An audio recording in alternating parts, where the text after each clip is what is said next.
दोस्तों आज से हम लोग स्टार्ट कर रहे हैं इनफाइनाइट सीरीज। तो सबसे पहले हम लोग समझते हैं कि इनफाइनाइट सीरीज होता क्या है, उसके बाद हम लोग आगे की चर्चा करेंगे कि इसमें क्या क्या पढ़ने हैं। तो सीरीज के पहले लगा हुआ इनफाइनाइट, इसका मतलब हुआ कि वैसा सीरीज जो इनफाइनाइट तक जाता है उसको हम लोग बोलेंगे इनफाइनाइट सीरीज। सिंपल है, लेकिन बहुत लोगों को ये समझ में ही नहीं आएगा कि सीरीज क्या होता है, बहुत लोगों को पता ही नहीं होगा कि सीरीज क्या होता है। तो ये सीरीज कहाँ से आया है आखिर? 11th क्लास में आप एक चैप्टर पढ़े होइएगा, उसका नाम है सीक्वेंस एंड सीरीज। ठीक है, तो वहीं से ये उठकर आया है, उसी सीक्वेंस एंड सीरीज का ये सीरीज उठ के आया है। सीक्वेंस नहीं आया है लेकिन सीरीज उठ के आया है, और इसी पे हम लोगों को चर्चा करना है। लेकिन वैसे सीरीज पे चर्चा करना है जो इनफाइनाइट तक जाते हैं। जो हम लोग 11th क्लास में सीरीज पढ़े थे वो इनफाइनाइट तक नहीं जाते थे, एन टर्म्स तक जाते थे, उसका एनवा पद हम लोग निकालते थे। लेकिन यहाँ पे इनफाइनाइट तक की बात हो रही है, और आप जानते हैं इनफाइनाइट तो इनफाइनाइट है, तो इस पर चर्चा करेंगे। बहुत अच्छा ये चैप्टर है, बहुत अच्छा, आप इसको बुक कह सकते हैं, चैप्टर क्या कहें। तो सबसे पहले हम लोग समझते हैं कि ये सीरीज क्या होता है। ठीक है, ये सीरीज के बारे में सबसे पहले हम लोग समझते हैं। तो आप नाम सुने होइएगा एपी का, नाम क्या सुने होइएगा, इससे तो आप 10th क्लास से ही परिचित हैं। जीपी का, एचपी का, ठीक है, ये सारा एक सीरीज है। ये सीरीज का एग्जाम्पल है सारा। ठीक है, आप एपी को सीरीज बोल सकते हैं, जीपी को भी सीरीज बोल सकते हैं, एचपी को भी सीरीज बोल सकते हैं। लेकिन सीरीज को अगर आप चाहें एपी बोलना तो ये हमेशा सही नहीं होगा। अगर सीरीज को आप जीपी बोलना चाहें तो ये भी हमेशा सही नहीं होगा। अगर आप सीरीज को एचपी बोलना चाहें तो ये भी हमेशा सही नहीं होगा। आखिर ऐसा हम क्यों कह रहे हैं, आखिर क्या रीजन है, क्यों ऐसा हम बोल रहे हैं, समझिएगा। तो चलिए इस चीज़ को समझाने के लिए एक अच्छा सा एग्जाम्पल लेते हैं। मानते हैं कि आपकी कोई गर्लफ्रेंड है जीएफ, ठीक है, तो आप इसको गर्ल बोल सकते हैं, जी फॉर यहाँ गर्ल समझिएगा, ठीक है। और आपकी कोई सिस्टर है, इसको भी आप गर्ल बोल सकते हैं। अगर आपके घर में कोई छोटी बच्ची है, मान लीजिए 20 से बच्ची, कोई छोटी बच्ची, इसको भी आप गर्ल बोल सकते हैं। लेकिन कोई भी गर्ल है तो क्या उसको आप जीएफ बोल सकते हैं? लात जूता सब खाना पड़ेगा। उसको आप सिस्टर बोल सकते हैं? हो सकता है छोटी बच्ची हो, आप मतलब बीएससी कर रहे हैं और कोई छोटी बच्ची हो तो उसको आप बहन बोल नहीं सकते, तो वो भी गलत हो जाएगा। और ऐसे करके आप समझ सकते हैं कि मैंने यहाँ पे क्या है कि आप किसी भी गर्ल को कुछ भी नहीं बोल सकते हैं। लेकिन यहाँ पे क्या है, ये डिफाइन चीज़ है, तो ये गर्ल का एक टाइप है ये तीनों, ठीक है। उसी तरीके से ये सीरीज का एक टाइप है, एपी, जीपी, एचपी। ऐसे बहुत सारे सीरीज होते हैं जिनका नाम और भी बहुत सारा होता है, जिसके बारे में हम लोगों को पता नहीं है, हम लोग पढ़े नहीं है, लेकिन बहुत सारे पाए जाते हैं। इसको हम लोग विशेष रूप से इसलिए पढ़े हैं क्योंकि इसका ज़रूरत पड़ता है, ठीक है। और भी बहुत सारे रिलेशन होते हैं लेकिन उतना फेमस नहीं होता है। हम 3 ही एग्जाम्पल दिए हैं क्योंकि 3 बहुत फेमस होते हैं, और भी बहुत सारे होते हैं। उसी तरीके से यहाँ 3 एग्जाम्पल दिए हैं, एपी, जीपी, एचपी आप पढ़े हुए हैं। और भी बहुत सारे लाखों, हजारों, करोड़ों सीरीज होते हैं जिसके बारे में हमको पता नहीं होता है, ठीक है। तो ये क्या है, एक सीरीज का टाइप है। ऐसे बहुत सारे सीरीज हो सकते हैं, ठीक है। तो सबसे पहले अब हम लोग समझते हैं कि सीरीज आखिर किसको किसको बोलेंगे। बहुत बड़ा कन्फ्यूजन हो गया कि एपी, जीपी, एचपी है, इसके अलावा और भी बहुत सारे सीरीज हैं। तो सीरीज को समझने के लिए सबसे पहले हम लोग को थोड़ा सा सीक्वेंस भी समझना पड़ेगा कि सीक्वेंस क्या होता है। तो पहले हम लोग थोड़ा सा सीक्वेंस समझते हैं, फिर आते हैं सीरीज पे लौटते हैं। देखिए सीक्वेंस में क्या होता है कि बहुत सारे टर्म्स, बहुत सारे नंबर्स कॉमा के साथ लिखे रहते हैं। अगर आप उसको देख करके नेक्स्ट वाला टर्म आप बता देते हैं तो उसको हम लोग सीक्वेंस कहते हैं, ठीक है। जैसे 1 3 5 7 9 है, तो आपको इसको देखने के बाद पता चल रहा है कि इसके नेक्स्ट वाला जो टर्म होगा वो 11 होगा। वो एकदम पता चल जा रहा है क्योंकि 2 2 बढ़ते जा रहा है, ठीक है। तो ये क्या है, एक सीक्वेंस है, ठीक है। इसको देख के कहीं पता चल गया कि ये सीक्वेंस है। इसका अगला टर्म हम लोग बता देंगे जैसा कि हम आपको बताए हैं।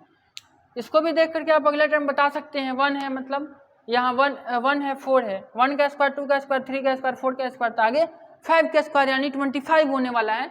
तो ये भी एक सीक्वेंस है, आपको समझ में आ रहा होगा। अब कुछ लोग कहेगा हम तो देख के बता ही नहीं पा रहे हैं, तो ये भी हो सकता है कि आपका दिमाग कमजोर हो। तो आप सीक्वेंस के डिफिनीशन को वैसे चैलेंज मत करिएगा। सीक्वेंस के डिफिनीशन का मतलब हुआ कि जिसका नेक्स्ट वाला टर्म हम किसी भी तरीके से निकाल करके हम बता सकें कि नेक्स्ट वाला टर्म कितना होगा, अगर वो पता चल जाता है और उसके बाकी टर्म ऐसे कॉमा दे करके लिखे हुए सजाए हुए हैं तो वो एक सीक्वेंस कहलाता है। ठीक है, तो यहाँ पे नेक्स्ट वाला टर्म पता चल जा रहा है। यहाँ देखिए 2, 6, 12 ऐसे रीजनिंग में देता है सवाल ना, ऐसे रीजनिंग में बहुत सारे सवाल देते हैं तो वो सारे क्या रहते हैं, सीक्वेंस रहते हैं। ठीक है, तो यहाँ देखिए 2, 6, 12, 20। अब इसके आगे वाला टर्म क्या होगा, थोड़ा सा टफ है, आप कमेंट करके बताइएगा कितना होगा। ठीक है, वीडियो को पॉज करके। ठीक है, हम बताते हैं कितना होगा। देखिए 1 का स्क्वायर प्लस 1, 2 का स्क्वायर प्लस 2, 3 का स्क्वायर प्लस 3, 4 का स्क्वायर प्लस 4 और इसके बाद 5 का स्क्वायर प्लस 5, यानी कि यहाँ पर 30 होने वाला है। ठीक है, तो इसका भी नेक्स्ट टर्म हम लोग पता लगा लिए, तो ये क्या है, एक सीक्वेंस है। अब देखिए इसका दोस्तों आप कमेंट करके बताइएगा नेक्स्ट टर्म क्या होगा। नहीं पता चलेगा, क्यों नहीं पता चलेगा, क्योंकि हम अपने मन से कुछ भी लिख दिए हैं, 5 के बाद 1, 12, 13, 14 कुछ भी, तो ये एक सीक्वेंस नहीं है। ठीक है, ये सीक्वेंस क्यों नहीं है, क्योंकि ये सजा करके तो लिखा हुआ है, कॉमा के साथ में भरपूर मात्रा में सजाया हुआ है, देखने से एकदम सीक्वेंस की तरह लग रहा है, लेकिन क्या है, इसका नेक्स्ट टर्म हम लोग पता नहीं कर सकते हैं, तो ये वॉलंटियर सीक्वेंस नहीं है। इस सब के साथ शामिल हो जाने से नहीं होता है, इस सब की तरह दिखने से नहीं होता है, इसके अंदर वो टैलेंट, वो गुण होना चाहिए, तब ये क्या होगा, सीक्वेंस। दिखावा करने से कुछ नहीं होता है, समझ रहे हैं ना मेरा इशारा कहाँ है। ठीक है, तो ये तीनों क्या है, सीक्वेंस है।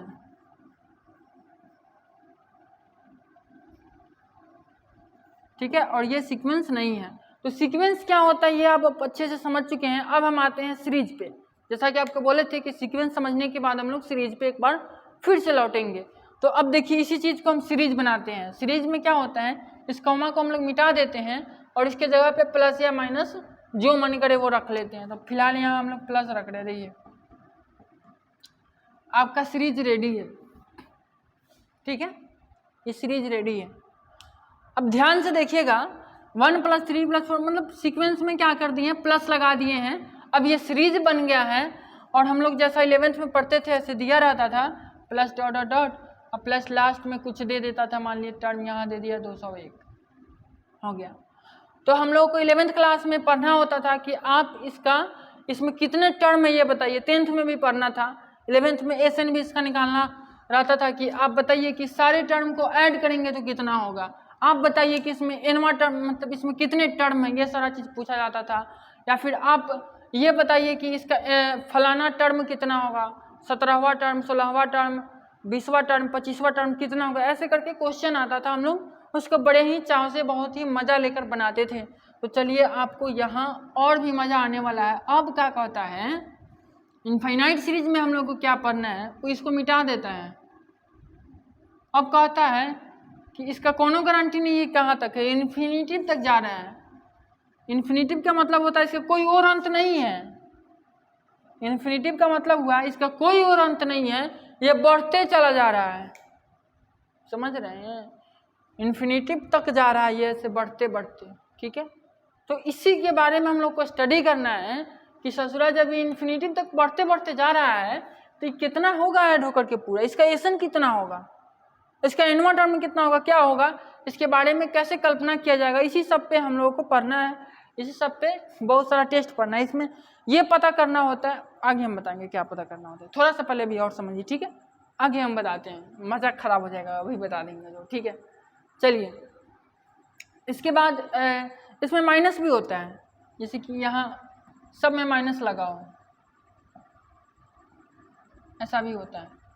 और ये इन्फिनिटी पर कैसे जा रहा है, ये भी एक सीरीज है।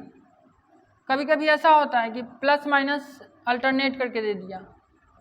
ठीक है, तो ये भी एक सीरीज है, इसको बोलते हैं अल्टरनेटिव सीरीज। ठीक है, ये तो सीरीज है ही नहीं, बात खत्म करिए। तो इसी टाइप का सीरीज हम लोग को यहाँ पे मिलने वाला है।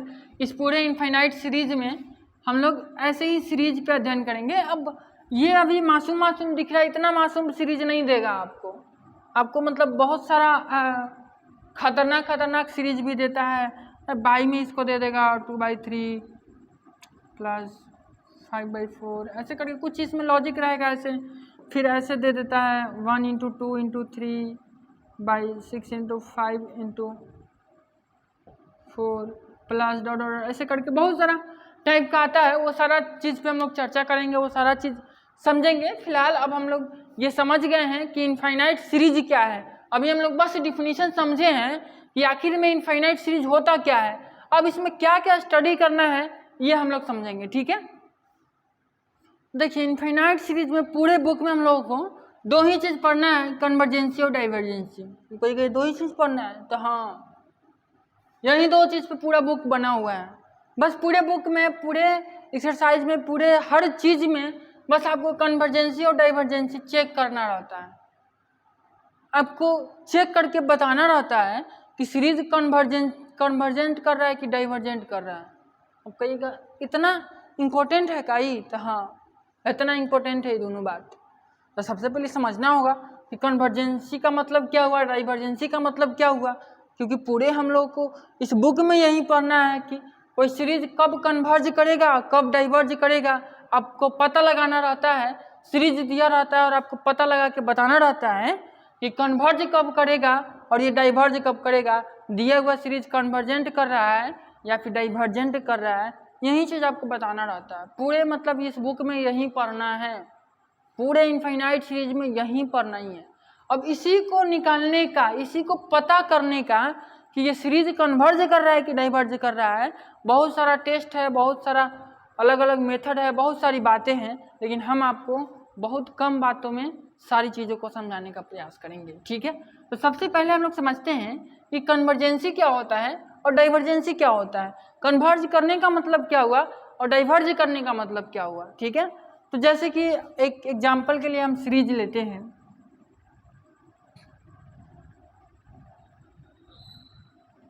सॉरी 5 ऐसे करके एक सीरीज है और ये इन्फिनिटिव तक जा रहा है, ठीक है। तो आप बताइए कि इसका एस इन्फिनिटिव, जैसे कि हम लोग 10th में और 12th 11th में क्या करते थे कि एस एन निकालते थे कि इसके एन टर्म्स तक इसको जब हम लोग ऐड करेंगे तो इस सारे का योगफल क्या होगा वो निकालते थे। लेकिन यहाँ तो ये इन्फिनिटिव तक जा रहा है, यानी हम इस पूरे सीरीज का एडिशन निकालना चाह रहे हैं। हम ये निकालना चाह रहे हैं कि इस पूरे सीरीज को जब ऐड करेंगे तो इसका वैल्यू कितना आएगा, इसके बराबर कितना होगा। तो इसका मतलब इसको हम लोग डिनोट करेंगे शॉर्टकट में एस इन्फिनिटिव। एस का मतलब हुआ सम और इन्फिनिटिव का मतलब हुआ इन्फिनिटिव टर्म्स तक। तो अगर हम लोग इसको इन्फिनिटिव टर्म्स तक जोड़ते हैं तो कितना आएगा, इसी पे डिपेंड करता है कि ये सीरीज कन्वर्ज करेगा कि डाइवर्ज करेगा। बस यही एक लाइन तो है ही, एक ही लाइन का बात है और पूरा बुक इसी पे बना हुआ है। पूरा इनफाइनाइट सीरीज का कॉन्सेप्ट एक ही बात बताता है चिल्ला चिल्ला कर कि आप इस सीरीज को ऐड करके बता दीजिए कि ये मतलब आप इस सीरीज को बताइए कि ये कन्वर्ज करेगा कि डाइवर्ज करेगा। और इसका कन्वर्जेंसी और डाइवर्जेंसी इस बात पर डिपेंड करता है कि इसका एस इन्फिनिटिव कितना है, इस सीरीज को ऐड करने पे कितना आ रहा है, इसी बात पे डिपेंड करता है।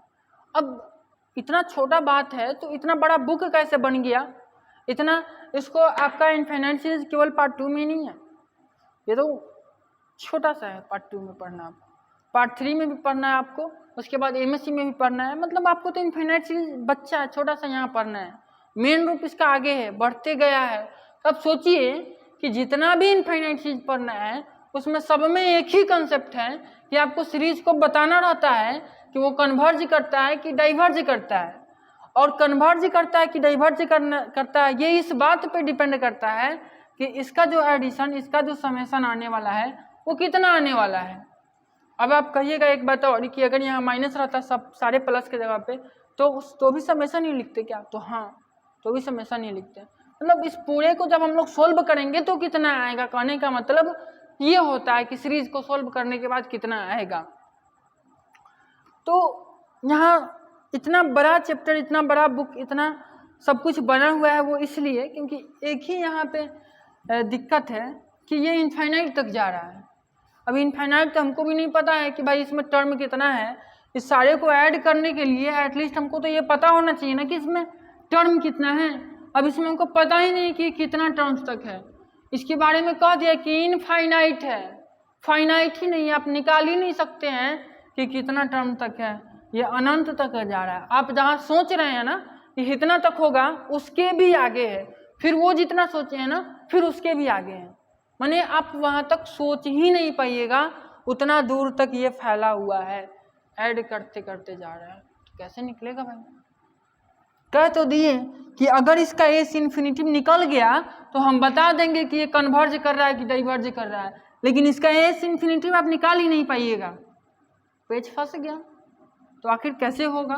तो चलिए समझते हैं कि कैसे इसका एस इन्फिनिटिव निकलेगा और कैसे पता होगा कि ये कन्वर्ज कर रहा है कि डाइवर्ज कर रहा है। ठीक है, तो एस इन्फिनिटिव को निकालने से पहले हम आपको ये क्लियर करना चाह रहे हैं कि एस इन्फिनिटिव के वैल्यू से आपको कैसे पता चलेगा कि ये सीरीज कन्वर्ज कर रहा है या फिर डाइवर्ज कर रहा है। ठीक है, तो बहुत ही सिंपल है।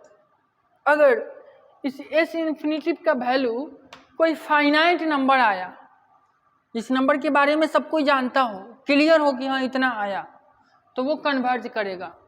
लेकिन अगर वो क्लियर नहीं हो, अगर वो इन्फिनिटिव आ गया जिसके बारे में किसी को कोई पता ही नहीं है कि इन्फिनिटिव आ गया, मतलब वो अनडिफाइंड है, फाइनाइट नहीं है।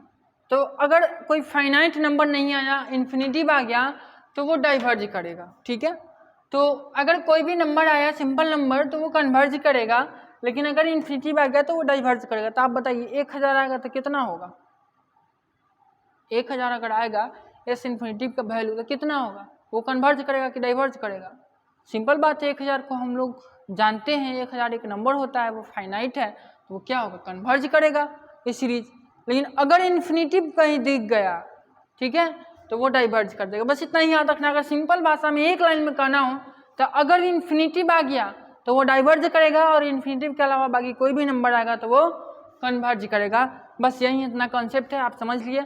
अब हम आपको समझाते हैं कि आखिर इस ससुरा यहाँ पे एस इन्फिनिटिव निकलेगा कैसे। ठीक है, तो उसको निकाल के बताते हैं। तो देखिए यहाँ पे हम लोग बहुत लकी हैं कि ये सीरीज क्या है? एपी में है। ध्यान से देखिएगा, ये क्या है? एपी में है और इसका कॉमन डिफरेंस क्या है? 1 है। यहाँ पे डी इज इक्वल टू 1 है और ए इज इक्वल टू भी 1 है। ध्यान से देखिए, ए से 1 से शुरू हुआ है, अब 1 1 बढ़ते जा रहा है। तो ये एक क्या है? एपी है। ठीक है, ये एपी है। लेकिन हो सकता था कि एपी ना हो, जीपी भी ना हो, एचपी भी ना हो, सीधा सीरीज हो। आपको हम बताए थे कि सीरीज बहुत सारे होते हैं, उसमें से 3 एपी, जीपी और एचपी होता है। तो वो सीरीज कुछ भी हो सकता था, लेकिन उस पर हम लोग चर्चा करेंगे। लेकिन यहाँ पे क्या है? एपी है, तो हम लोग एपी का कॉन्सेप्ट अप्लाई कर सकते हैं यहाँ पे। तो यहाँ पे हम लोग एपी का कॉन्सेप्ट अप्लाई कर रहे हैं, लेकिन आप हर सीरीज में एपी का कॉन्सेप्ट अप्लाई नहीं करिएगा। वो एपी होगा तभी एपी का कॉन्सेप्ट अप्लाई करिएगा। बाकी सीरीज कैसे बनाएंगे वो हम आगे आपको बताएंगे, बने रहिए। ठीक है, तो बने रहिए, आगे दिल की बातें होंगी। तो यहाँ पे ये एपी है, तो हम लोग एनवा पद इसका निकालते हैं। चलिए, अब आप कहिएगा एनवा क्यों निकाल रहे हैं? इन्फिनिटिव निकालना था, करते हैं, सब्र रखिए। तो एन बराबर क्या होता है? A plus N minus 1 into D होता है। अब ध्यान दीजिएगा, यहाँ पे ए का वैल्यू कितना है? 1 है, 1 रख देते हैं, और डी का वैल्यू कितना है? डी भी 1 है, 1 रख देते हैं। यानी ये कितना आ गया? 1 प्लस एन माइनस 1, यानी 1 से 1 कट गया। तो इसका एनवा पद कितना होगा? एन ही होगा। एन इसका कितना होगा? एन होगा। N is equal to N. तो एन के जगह पे अगर हम 1 बैठाएंगे तो ए1 का वैल्यू 1 हो जाएगा। ए के जगह पे 2 बैठाएंगे तो 2 आएगा। ए के जगह पे 3 बैठाएंगे तो 3 आएगा। ऐसे करते करते जब ए के जगह पे आप इन्फिनिटिव बैठाइएगा तो ये इन्फिनिटिव आएगा। क्या समझ में आया आपको? अरे हम लोग इसका मतलब एनवा इन्फिनिटिवा पद निकाल लिए हैं कि इन्फिनिटिवा पद इसका कितना आएगा, तो इन्फिनिटिव ही आएगा ना इन्फिनिटिवा पद इसका। तो इसका जो लास्ट वाला पद है इन्फिनिटिवा, वो इन्फिनिटिव आ गया है, इन्फिनिटिव तक जा रही है। तो हम लोगों को पता था कि इन्फिनिटिव तक जा रहा है, लेकिन हम लोग को यहाँ पे एसएन निकालना था, समझे? तो एसएन पे अब हम लोग आते हैं। तो एसएन कैसे निकालते हैं? चलिए एसएन निकालते हैं। तो क्या होगा? एसएन का फॉर्मूला होता है SN is equal to n/2 into A plus N. यही होता है ना एपी में फार्मूला। इसका एक और फार्मूला होता है n/2 इंटू, अब 10th क्लास में पढ़े होइएगा, 11th में भी पढ़े होइएगा, 2a plus n-1 into D. तो ये इसी से ये भी बना हुआ है फार्मूला। तो यहाँ पे हम लोग इस फार्मूला का यूज़ कर लेते हैं। तो अब ध्यान दीजिएगा, ये एसएन है तो एन की जगह पे क्या करते हैं? इन्फिनिटिव। क्यों इन्फिनिटिव कर रहे हैं बाबू? तो इन्फिनिटिव इसलिए कर रहे हैं बाबू, तो यहाँ पे हम लोग n टाइम्स तक ऐड करते थे जब, तो n लिखते थे, तो यहाँ हम लोग इन्फिनिटिव टाइम्स तक ऐड कर रहे हैं, तो इन n के जगह पे इन्फिनिटिव लिख देंगे। तो is equal to infinitive by 2 हो जाएगा, n के जगह पे क्या रखना है, इन्फिनिटिव रखना है, और इन टू a, तो a का वैल्यू कितना है 1 है, और प्लस n अभी याद करिए इन्फिनिटिव आया था ना, तो इन्फिनिटिव।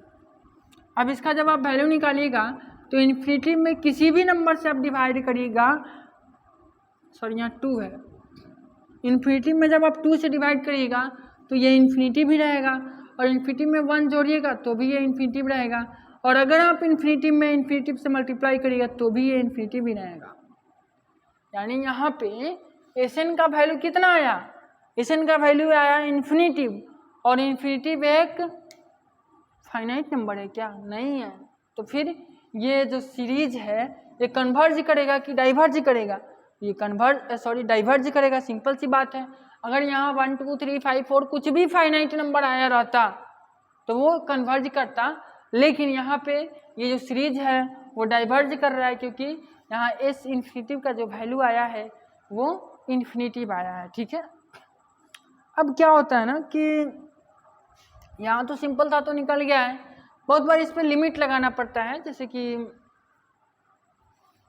अब लिमिट का कॉन्सेप्ट इसमें आता है बहुत ज़्यादा, ठीक है।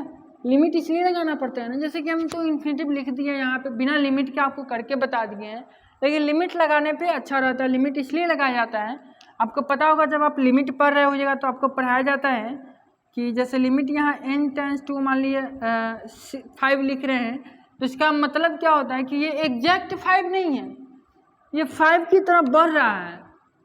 अब 5 की तरफ बढ़ रहा है तो मानिए नंबर लाइन है, ये नंबर लाइन है और यहाँ पे 0 है और यहाँ पे 5 है, ठीक है।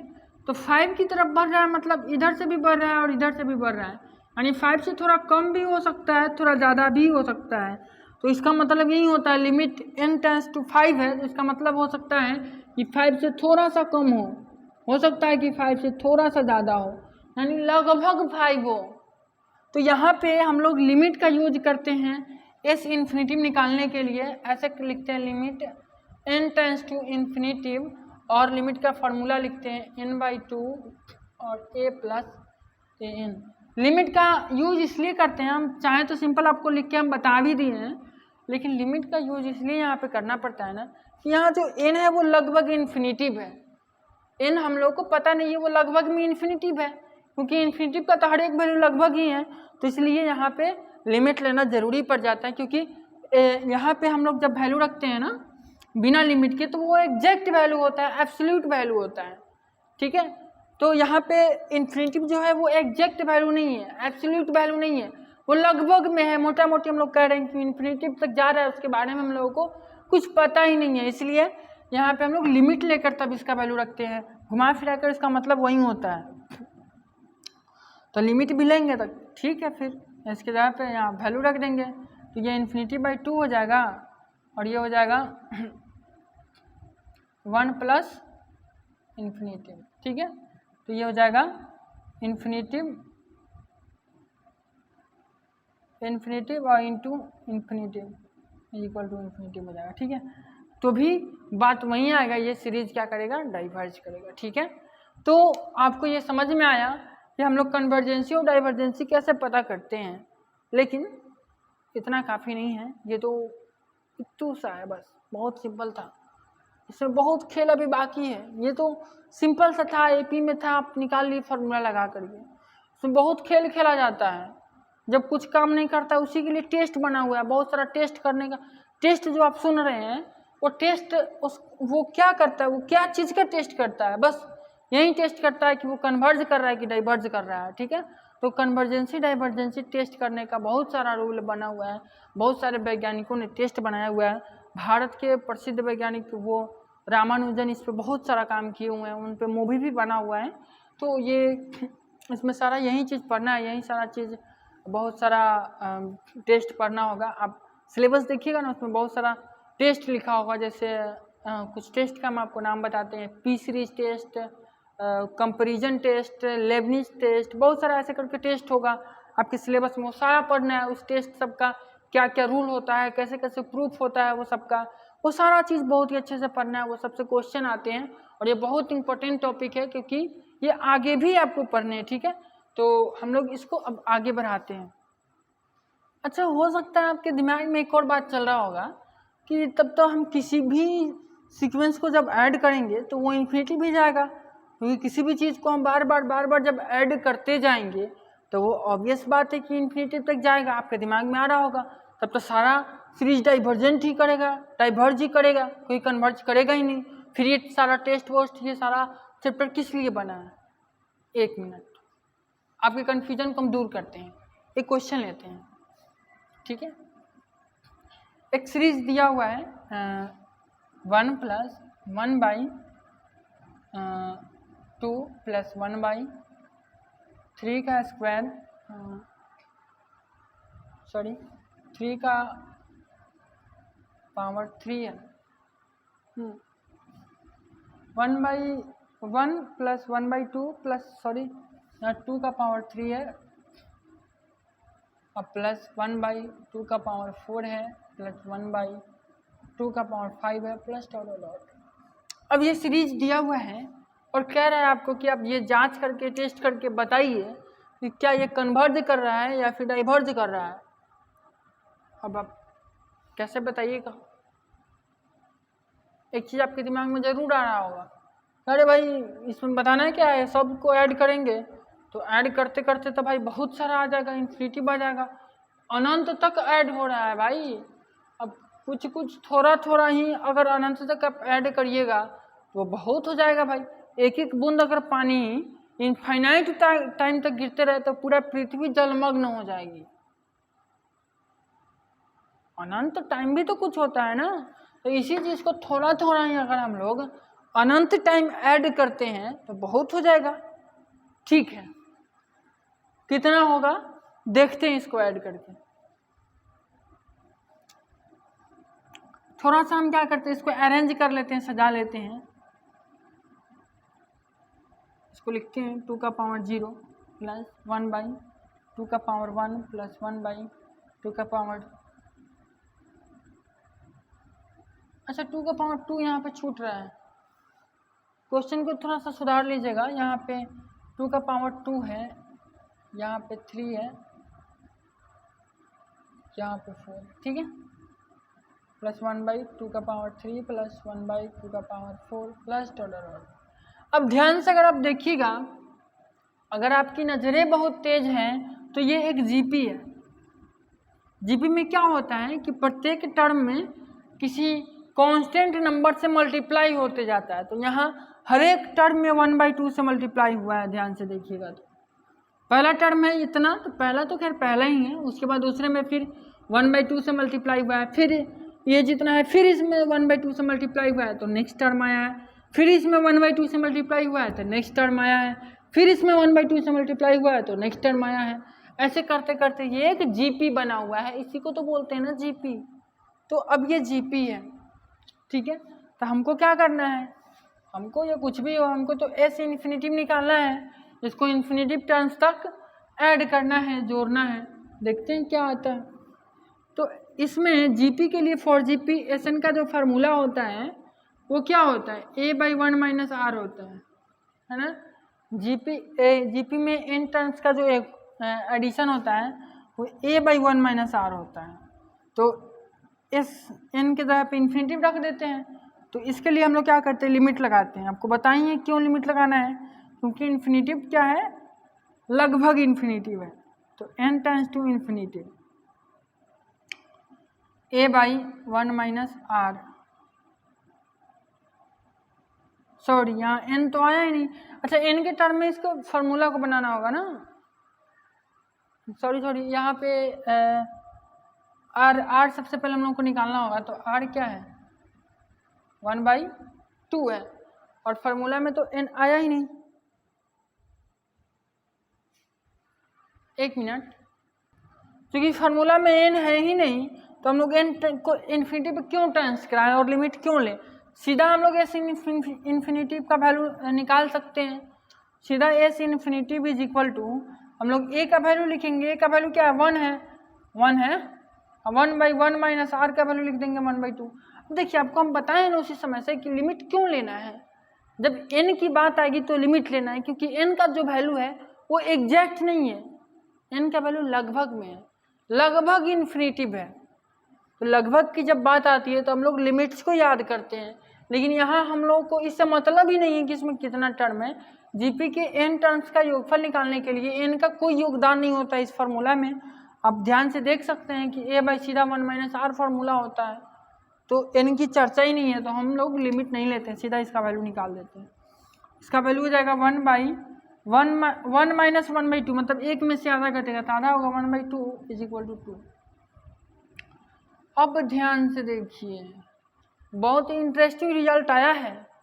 एस इन्फिनिटिव कहता है कि हम 2 के बराबर होंगे, और एस इन्फिनिटिव का मतलब है कि सारे सीरीज का योगफल एडिशन, यानी इसके अकॉर्डिंग सारे सीरीज का जो एडिशन होगा, ये जितना बड़ा भी हो वो सारा को जब आप ऐड करिएगा तो वो 2 से छोटा ही होगा या 2 से बराबर ही होगा, 2 के बराबर होगा। मतलब इसके कहने का ये मतलब है।